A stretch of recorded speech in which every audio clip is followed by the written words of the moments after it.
तो ये मैं वीडियो बना रही हूँ आज का SBI क्लर्क मेंस का जो एनालिसिस था। मेरा शिफ्ट 1 में था पेपर, सुबह 7:30 पे रिपोर्टिंग थी। तो क्या थे मेरे अटैम्प्ट्स? देखो, लास्ट ईयर भी मैंने दिया था। इनफैक्ट अभी मैंने IBPS PO का इंटरव्यू भी दिया था। तो उससे मुझे ये समझ में आया कि ज़रूरी नहीं है कि अगर आप IBPS PO का इंटरव्यू दे रहे हो या किसी भी इनफैक्ट सिलेक्टेड भी हो, तो ज़रूरी नहीं कि आप अच्छा परफॉर्म करोगे। इनफैक्ट अगर आपके प्रीलिम्स बहुत अच्छे नंबर हैं, बहुत अच्छी रेंज है, जैसे मेरे 31 मार्क्स ऊपर थे, तो ये डिपेंड करता है एग्ज़ाम के लेवल पे और तुम्हारे उस दिन की परफॉर्मेंस पे। तो मुझे मैंने क्योंकि इंटरव्यू दिया, तो मुझे भी पेपर आज का बहुत टफ लगा। लिटरली में जो ये कह रहे हैं कि नहीं टफ था, भाई बिल्कुल टफ था। जो 100+ करके आ रहे हैं, बिल्कुल ट्रस्ट मत करो उनको, क्योंकि उन्हें भी नहीं पता कि उनकी एक्यूरेसी कितनी है। मेरे अटैम्प्ट्स क्या थे? तो मैंने GS में 25 किए हैं, लेकिन मुझे पता उस पर काफ़ी गलत है। 15 क्वेश्चन का मुझे आइडिया था। 10 क्वेश्चन मैंने डाइसी था, क्योंकि कुछ मैंने तुक्के भी मारे, क्योंकि मुझे लगा कि भाई क्वांट्स का लेवल तो हेल टफ आएगा और क्वांट्स में मैं इतना कर नहीं पाऊँगी, तो भाई मुझे अपने यहाँ पे अटैम्प्ट्स बढ़ाने हैं। तो मैंने GS में 28 बनाए मैंने, हाँ, जिसमें से गलत होंगे मेरे 12-15 नंबर ही आएंगे जहाँ तक मुझे पता है। और अगर नॉर्मलाइजेशन हुआ तो ये भी गए। इंग्लिश में मैंने 28 किए। एक्यूरेसी थी इसमें। इंग्लिश मेरी अच्छी है, लेकिन फिर भी मुझे थोड़ी लेंदी लगी, बट हाँ ठीक था, बाकी के पे कंपैरिजन में ठीक था। क्वांट्स जो कि सरप्राइजिंगली बहुत ईजी था, लाइक प्रीलिम्स का पेपर लग रहा था, PO प्रीलिम्स का पेपर लग रहा था, इनफैक्ट उससे भी ईजी। तो क्वांट्स में तो मेरे 30 थे, ऑल तो मैं और अच्छा कर सकती थी। मैं स्टार्टिंग में तो एक गलत कैलकुलेशन हो गई थी, तो आई डोंट नो क्यों हो गई थी। एंड रीजनिंग, भाई क्या ही बोलूँ मैं, मतलब मुझे लगता है रीजनिंग मेरा अच्छा स्ट्रॉन्ग पार्ट है, पर आज मुझे रियलिटी चेक मिला भाई, रीजनिंग मेरा बिल्कुल स्ट्रॉन्ग पार्ट नहीं है, या फिर एग्ज़ाम में पता नहीं क्या हो जाता है। भाई रीजनिंग कुछ भी नहीं था, ना डिस्टेंस डिटेक्शन, ना इनइक्वालिटी 2 थी, वो मुझे दिखी नहीं। मैं बताऊँगी क्यों नहीं दिखी, ना सिलॉग्स, कुछ भी नहीं था। मिसलेनियस नाम के बराबर, ना के बराबर है। इनफैक्ट जो क्रिटिकल भी था, क्रिटिकल भी कोई इजी नहीं था। मतलब क्रिटिकल हाँ इजी था, एक क्वेश्चन टफ था, कुछ था ही नहीं भाई। 5 क्वेश्चन भी नहीं होंगे क्रिटिकल के।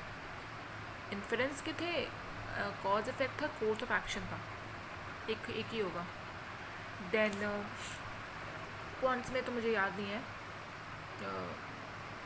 इनफैक्ट क्वांट्स की जो अरिथमेटिक थी वो भी काफ़ी डुएबल थी। नंबर सीरीज डुएबल, बहुत बहुत डुएबल थी। एंड 5 क्वेश्चन अप्रॉक्सीमेशन के थे, Q1 Q2 थे, DS नहीं थी उसमें। एंड DI थी एक, मुझे याद नहीं है, मतलब टैबुलर थी, मैंगो फ्रूट्स का था कुछ, और एक कुछ पाई चार्ट था, वो मैंने नहीं किया था, बल्कि मुझे करना चाहिए था। मैंने उस चक्कर में अरिथमेटिक बना लिया, मुझे लगता है वो पाई चार्ट करना चाहिए था। एक केसलेट आई थी, वो मैंने नहीं किया, तो ये टाइम लगता है उसमें। और हाँ, मतलब ईजी था। और इंग्लिश में RC था, 2 RC थे, एक शॉर्ट था, एक लॉन्ग था। लॉन्ग वाला ईजी था, नहीं लॉन्ग वाला उसके क्वेश्चन टफ थे थोड़े, बट हाँ। और जो शॉर्ट वाला वो काफ़ी ईजी था। पैराजम्बल था, वो मैंने नहीं किया था। और मुझे इनफैक्ट उसका मिसलेनियस टफ लगा, मतलब उसकी जो फिलर्स ईजी थे, कुछ कनेक्टर वाला कुछ आया था, क्लोज टेस्ट था वो उसमें। हाँ, इस बार नया पैटर्न था।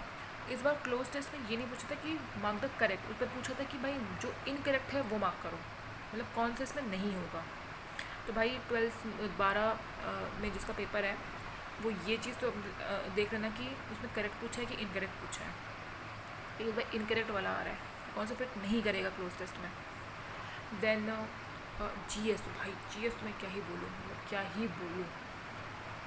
मुझे लगता है सभी ने कपिल काटपाल सर की वो 24 घंटे वाली ना, सभी से, क्योंकि मैं आज एग्ज़ाम देने गई, ऑलमोस्ट सब वो देख के आए थे।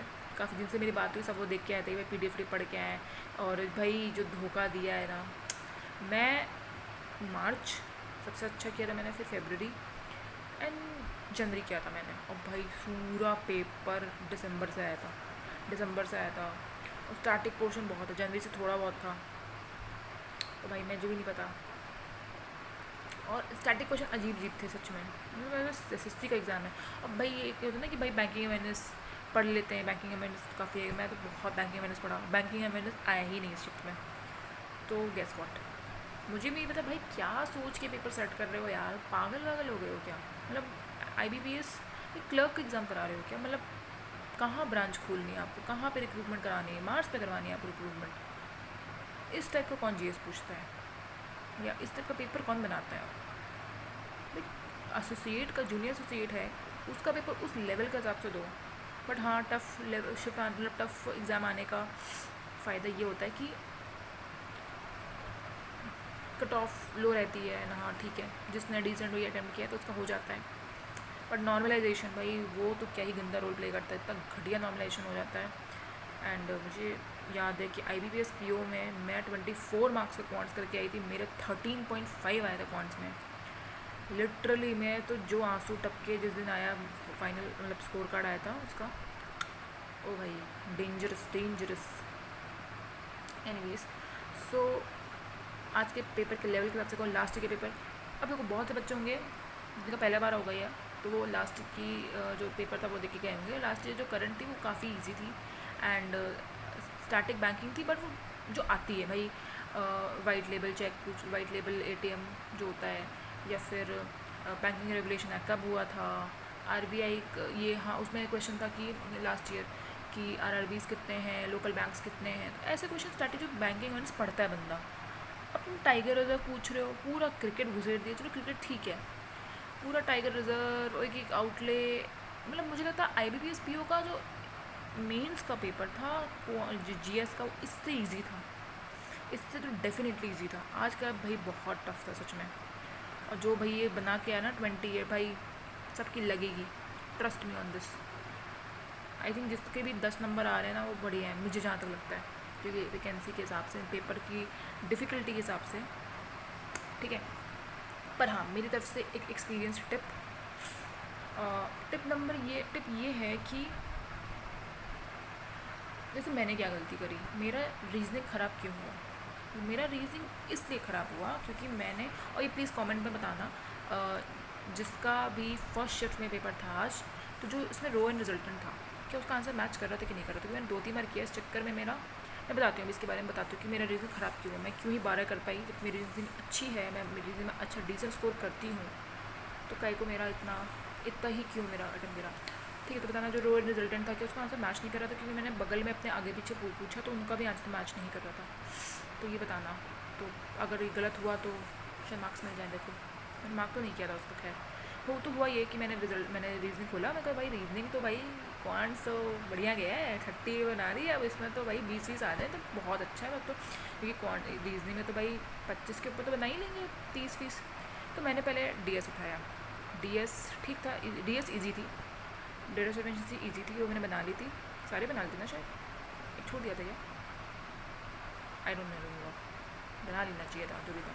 ठीक है, फिर एक मिसलेनियस का कुछ था, नंबर वाला कुछ था, उसमें कुछ प्लस माइनस करना था, तो वो मेरे से आंसर नहीं मैच हो रहा था, तो मैंने सोचा चलो कुछ और करते हैं, तो मैंने फिर DS के DS अब बन गया, फिर रो एंड रिजल्टेंट खुला, row and resultant answer match नहीं किया तो नहीं किया तो नहीं किया। ठीक है, मैंने उसको पहली बार किया, मुझे कैलकुलेशन में गड़बड़ हो गई थी, तो मैंने उनको शांत किया, बुझा आराम से हो जाएगा, ठीक है। फिर नहीं आंसर आया, फिर मैं उसको छोड़ो।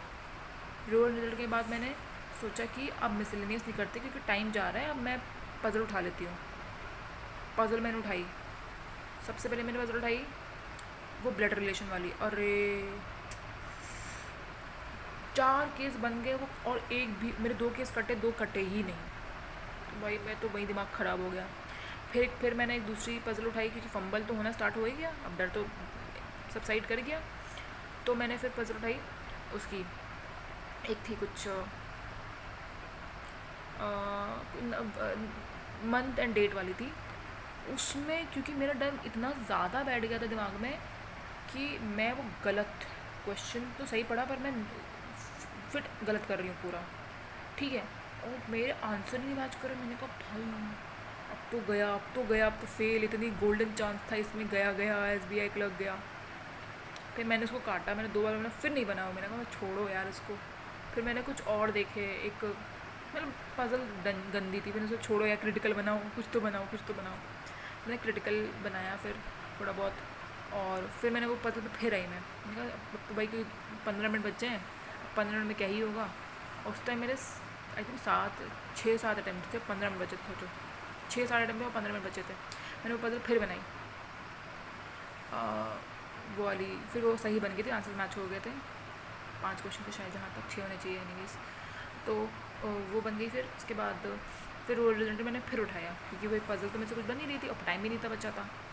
वो रो रिजल्ट का आंसर मैच नहीं किया, और फिर लास्ट के आई थिंक 2 मिनट बचा था, तब मुझे कहीं दिखता है कोने में छुपा इनइक्वालिटी 2 क्वेश्चन। अरे यार उनका भाई तुम पहले नहीं दिख पा रहे थे क्या। पर बस तो यही है। तो मतलब हाँ, टिप ये है, वीडियो को ज़्यादा नहीं खींचूंगी अब मैं। टिप ये है कि भाई मेरे एक्सपीरियंस से ये सीखो कि कभी भी, और ये चीज़ मैंने अपने IPS PO मेंस में भी अप्लाई की थी, खुद पे बिलीव रखना, खुद पे कॉन्फिडेंस रखना बहुत मैटर करता है। बिल्कुल ये सब कुछ डिसाइड करता है। अगर मैं फंबल भी मतलब मेरा पेपर नहीं भी बन रहा था रीजनिंग का, अगर मैं खुद पे बिलीव रखती, अगर मैं काम डाउन रहती, तो शायद मेरे अटैम्प्ट्स यही 12 की जगह 18 भी पहुंच सकते थे। सीधे सीधे 6 नंबर का फ़र्क आ सकता था, क्योंकि मैं वो क्वेश्चंस करती। पहली बात तो मैं गलत रीड नहीं करती या गलत क्वेश्चन नहीं पिक करती, पिक नहीं मतलब कि गलत नहीं बनाती। फंबल होने की वजह से आप थोड़ी आपकी एक्यूरेसी गड़बड़ हो जाती है, आप गलत रीड कर लेते हो, फोकस लूज हो जाता है क्योंकि। और दूसरी चीज़ तो ये खुद पे बिलीव रखना, खुद पे कॉन्फिडेंस रखना बहुत ज़रूरी है। जितना भी आपका पेपर, जब तक एग्ज़ाम ओवर नहीं हो रहा है, जब तक वो 1 मिनट भी ख़त्म नहीं हो रहा है ना, बिलीव रखो कि तुम कर लोगे। पेपर टफ़ है, सबके लिए टफ़ है, बस फंबल नहीं होना है। कम अटैम्प्ट कर लो, कोई प्रॉब्लम नहीं है, बस नर्वस नहीं होना है। एंड इस पे ही जितना काम करोगे उतनी ही तुम्हें बेनिफिट मिलेगा। एंड बहुत से लोग इसलिए अपने पेपर गड़बड़ कर देते हैं क्योंकि वो फंबल कर जाते हैं। तो ये फंबल नहीं करना है बस। और ये मुझे लगता है हाँ, टेस्ट से या फिर जितने एग्ज़ाम्स देंगे उससे आएगा, पर ये खुद को समझाना पड़ता है। तो एग्ज़ाम में जब तक वो लास्ट, भले आपका 20 मिनट ख़त्म हो गए हैं और आपके सिर्फ 10 अटैम्प्ट्स हुए हैं, तब भी बिलीव रखो खुद पर कि तुम कर लोगे। और जब भी तुम बिलीव रखोगे तो तुम सही में कर लोगे, मतलब जितना तुम सोच के उससे तो अच्छा ही करोगे, और ये फैक्ट बात है। तो ये मेरी तरफ से टिप, ये आपको हमेशा काम आएगी और ये चीज़ आपका स्कोर हमेशा बढ़ाएगी। Trust me on this. And tip number 2, भाई GS में तुक्के नहीं मारो। भले ही ठीक है, कोई बात नहीं, पर तुक्के में देखो जो डाइसी के मैंने कुछ क्वेश्चन पे पढ़े हुए लग रहे थे, बट हाँ, पर ठीक है, मत मारो। एंड तीसरी सबसे इम्पॉर्टेंट टिप ये कि ये कभी भी मत सोचो कि तुम्हारे अटैम्प्ट्स कम है तो तुम्हारा नहीं होगा। यू नेवर नो नॉर्मलाइजेशन क्या रोल प्ले कर, जब हो सकता है तुम्हारे 70 ही अटैम्प्ट किए पर तुम्हारा नॉर्मलाइजेशन तुम्हारे फेवर में हो जाए, या फिर तुम्हारे पहले के कोई एग्ज़ाम नहीं निकले हैं। तो ये बिल्कुल नहीं सोचो कि तुम्हारा आगे भी एग्ज़ाम नहीं निकलेगा। मैं PO का इंटरव्यू देके बैठी हूँ, मुझे आज का पेपर बहुत एक्सट्रीम टफ लगा। तो क्योंकि हो सकता है कि बंदा कोई अगर ऑफिसर भी है तो हो सकता है वो क्लरिकल का पेपर ना निकाल पाए, क्योंकि सिर्फ डिपेंड करता है कि आपने उस दिन परफॉर्म कैसा किया है। हर दिन अलग होता है, किसी दिन हमारा दिन होता है, किसी दिन हमारा दिन नहीं होता। एंड यू नेवर नो कि आपका दिन कौन सा है। तो खुद पे बिलीफ रखिए, रखना सीखिए, इस चीज़ को प्रैक्टिस में लाइए कि खुद पे ट्रस्ट करना है, खुद पे बिलीफ रखना है। और एग्ज़ाम में जब तक वो लास्ट मिनट ख़त्म नहीं होता तब तक full confidence and full belief के साथ अटेम्प्ट्स करो। भले स्टार्ट में पेपर गड़बड़ हो रहा है या नहीं हो रहा है, जो भी है, बिलीव रखो तो आप अपनी एक्सपेक्टेशन से ऊपर करेंगे ही हमेशा। एंड ये भी कभी नहीं सोचना कि आपके कोई एग्ज़ाम्स नहीं निकले अभी तक तो आपके आगे भी नहीं निकलेंगे। टोटली डिपेंड करता है, आपकी प्रिपरेशन तो इम्प्रूव होती है with time, if you are consistent और डिसेंट, आपकी प्रिपरेशन इम्प्रूव ही होती है। एंड बस हमारा दिन आपको नहीं पता किस दिन आएगा आपका। सो एग्ज़ाम्स देते रहिए, और जिस दिन आपका दिन होगा आपका पेपर डेफिनेटली निकलेगा। भले आपके लो अटैम्प्ट्स हैं, आपको लगेगा कि आपका पेपर ख़राब हुआ, पर हो सकता है आपका दिन है तो आप अच्छा कर लेंगे, आपका निकल जाएगा। सो साइनिंग ऑफ। एंड आप बताइए आपका पेपर कैसा था। ठीक है, थैंक यू, बाय।